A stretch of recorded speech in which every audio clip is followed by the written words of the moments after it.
کئی جگہ کہی شیخ رشید مرحوم کا تعزیتی اجلاس تھا، اس میں سارے سیاسی حضرات موجود تھے. میں نے اس وقت بھی یہ کہا تھا کہ جب تک ہم تعمیری سیاست کو اختیار نہیں کریں گے یہ شہر آگے نہیں بڑھ سکے گا. اور افسوس کی بات یہ ہے کہ تعمیری سیاست اس لفظ کو بھی ہمارے سیاستداں یا ان کے ماننے والے سمجھنے کے لیے تیار نہیں ہیں. بعض حضرات کہتے ہیں ہمارا فلاں لیڈر تو بڑا تعمیری سیاست کر رہا ہے. اس کا مطلب یہ کہ آپ کو تعمیری سیاست کا مطلب ہی نہیں سمجھا کہ تعمیری سیاست کس کو کہتے ہیں. تعمیری سیاست کا مطلب یہ ہے کہ آپ کی نگاہ بنیادی ضرورتوں پر ہو، آپ کی نگاہ ان ضرورتوں کی تکمیل پر ہو. کون کیا کر رہا ہے، کون کیا کہہ رہا ہے، اس سے الگ آپ آگے بڑھیں.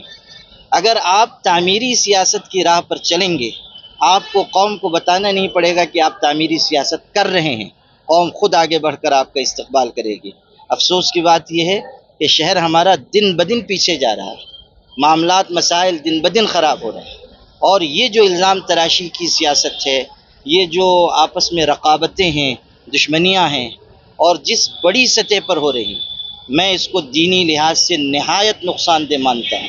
اس کی وجہ سے ہمارے عوام میں ایک دوسرے کے خلاف دشمنی پیدا ہوگی، اور سیاستداں تو یہاں پر گفتگو کر کے الزامات لگا کے جا کر ہوٹل میں ساتھ میں بیٹھ کے کھانا کھائیں گے، لیکن جو نیچے کے لوگ آپس میں دشمنی پال لیں گے وہ نہایت نقصان دہ ہوگی اور اس کا بہت بڑا ضرر ہوگا.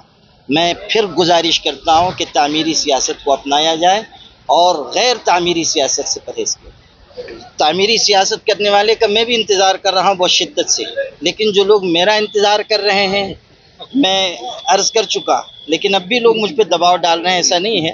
اور لوگوں نے یہ کہا کہ اگر آپ اچھے سیاستداں بننا چاہتے ہیں تو آپ نے انکار کیا ہے، اقرار بھی کر لیجئے، اور ویسے بھی طلاق دینے کے بعد رجوع کا حق تو باقی رہتا ہے.